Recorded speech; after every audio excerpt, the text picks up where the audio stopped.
Greetings, Internet. My name is Chris, and this is another build video. This time it's for a Stamina Dragonknight. I've chosen to call this build the Swamp Dragon. Even though most people call this a Poison Knight or something like that. But I thought Swamp Dragon was a lot more fitting since I'm playing as an Agonian. You might be asking, does the Agonian have any racial passives that help them as a Stamina Dragonknight? And the answer is no, they don't. They have Crit to Men, which increases healing taken, extra health, poison disease resistance, and you get a little bit more out of your potions, but that's about it. I just chose to do a Stamina Dragonknight as an Agonian just because I think it's funny. Also because the stamina version of the Fire Breath used to look like you were spewing vomit at everyone. Unfortunately, they changed it, so it looks like green fire now. Anyway, so let me start off by covering the gear. I'll show you some DPS tests later, where I've managed to get all the way up to 37.1k DPS over 40 seconds.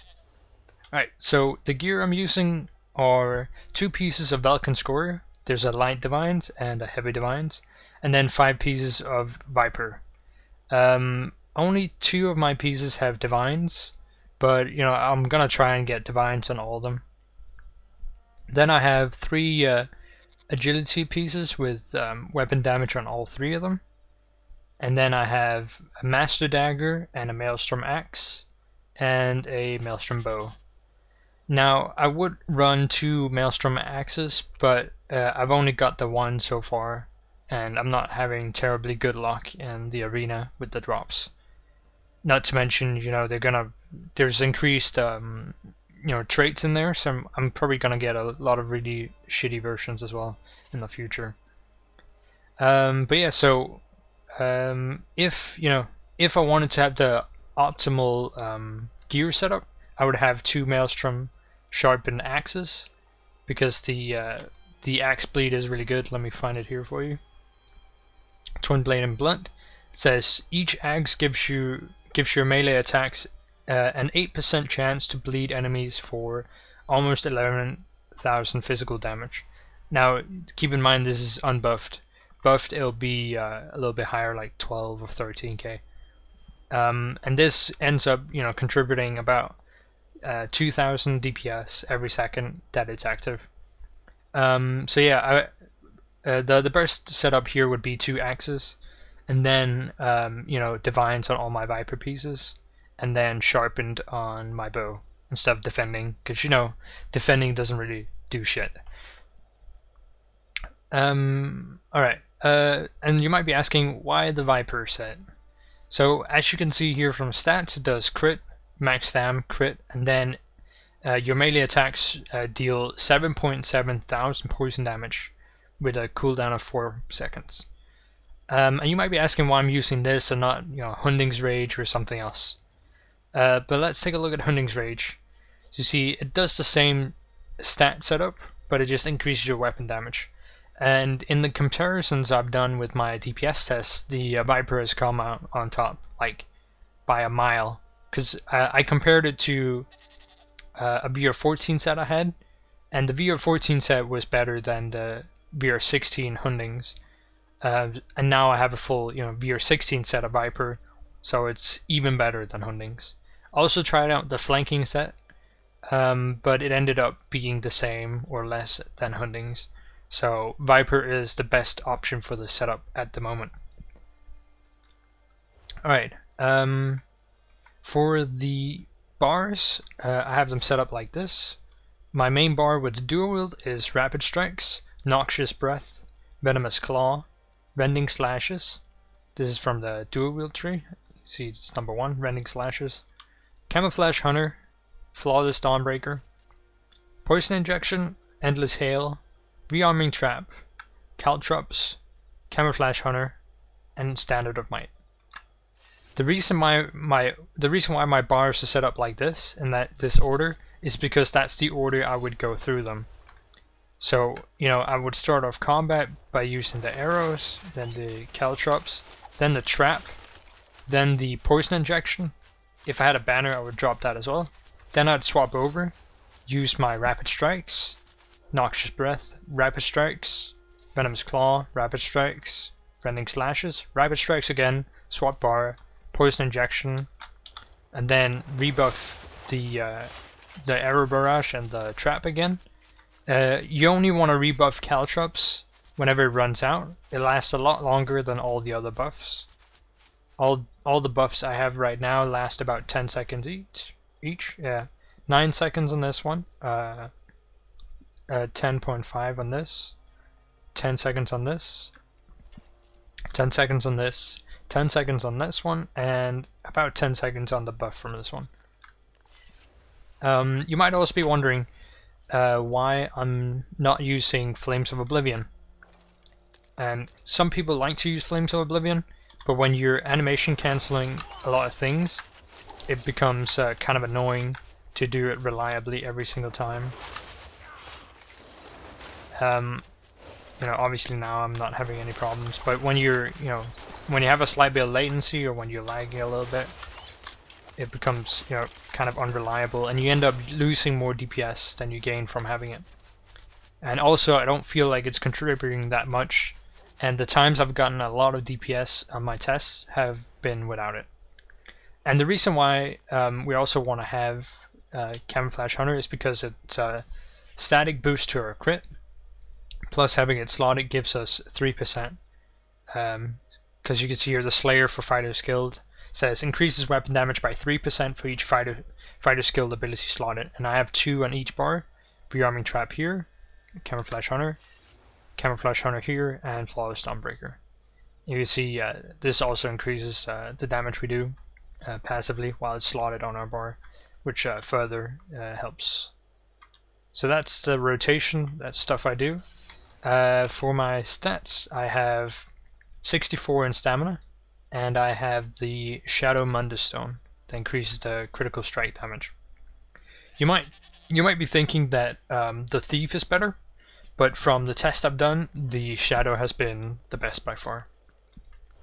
For my Mundus Stone, I have, let's see, I have 80 in Warlord, I have 87 in Mooncalf, and I have nothing in Tumbling, just because I don't feel like it was really that necessary.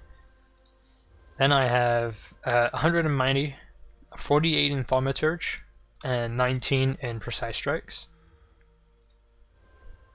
In the red I have 30 in Spell Shield, and then the rest split between Hardy and Elemental Defender. And that's it. For potions, you know, if I don't have someone in my group that's running Igneous Weapons, I would use the potion with weapon damage on it. Also, a few things to keep in mind about this build. It's really only effective in close range because everything we're using has a very short distance, which means that if you have to go ranged for a fight, you won't get as good as fuck, what am I trying to say? You won't get DPS as good as if you're melee range. So yeah. Also, you want to get used to light attacking in between everything you do. So you do like, for example, you do poison injection, light attack, arrow barrage, animation cancel, light attack, trap, light attack, swap, do rapid strikes, light attack, do the breath, rapid strikes, light attack, claw, you know, so on. You want to get as many light attacks in there as you can, especially when you're on your dual wield bar. Because let's take a look here. You can see every time I light attack, when the cooldown's not off, it triggers the Viper Sting. You can see there it just hit for 9.7. So it's you know, it's a very good idea to keep light attacking to proc it. It will also proc on some of your attacks, the Viper, and also the reason why I'm doing you know, I'm using the rapid strikes before every single dot is because of the Maelstrom weapon buff. because you can see it says your flurry grants almost 3,000 additional weapon and spell damage on the next single target damage over time effect cast within 4 seconds. So that's why I'm using it. And you'll know that you've triggered the Maelstrom weapon if your hands are glowing like that.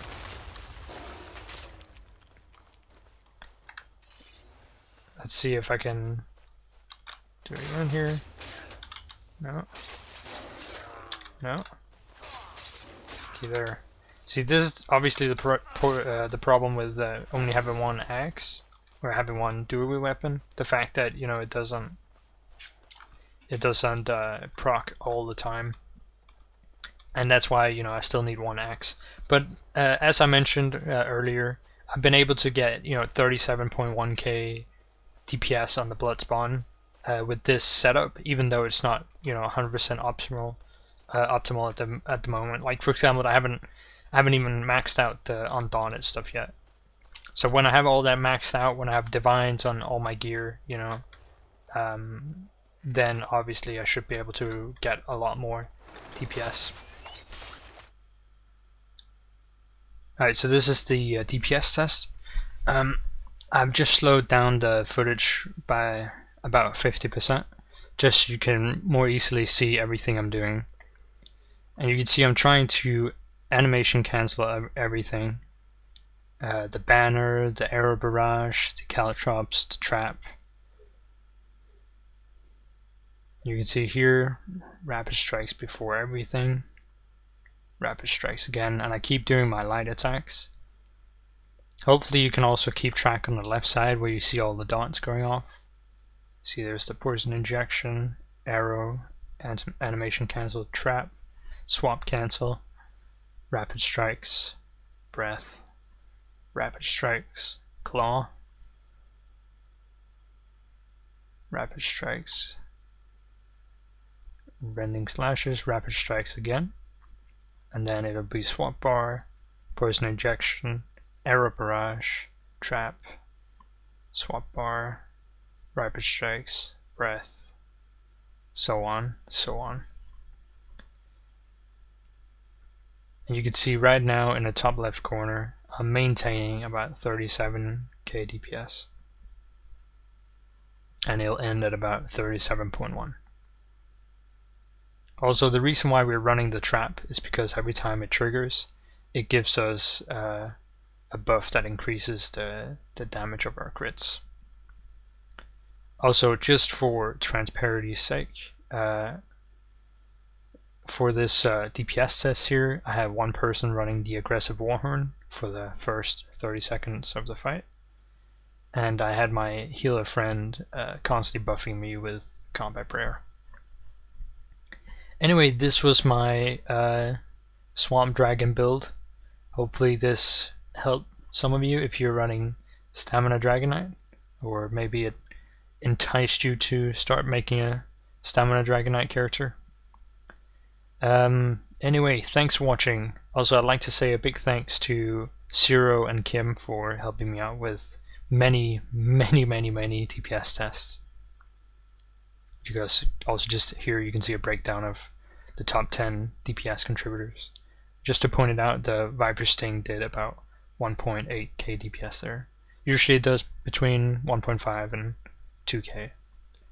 Anyway, thanks for watching.